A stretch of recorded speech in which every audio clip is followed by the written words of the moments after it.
અમરેલી જિલ્લામાં રાજુલા તાલુકાના તારેશ્વર ગામ નજીક પાઇપલાઇન નાખવાનો ખેડૂતોએ અનોખો વિરોધ કર્યો।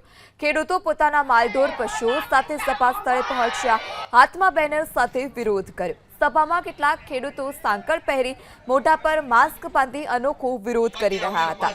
ખેડૂતોનો આરોપ છે કે સિંચાઈના પાણી અન્ય લોકોને આપવા માટેનું ષડયંત્ર ચાલી રહ્યું છે।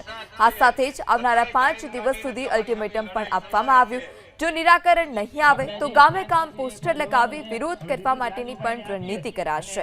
જે બાદ મોટી સંખ્યામાં ખેડૂતો ટ્રેક્ટર મારફતે રાજુલા પ્રાંત કચેરીએ આવેદન આપવા માટે પહોંચ્યા।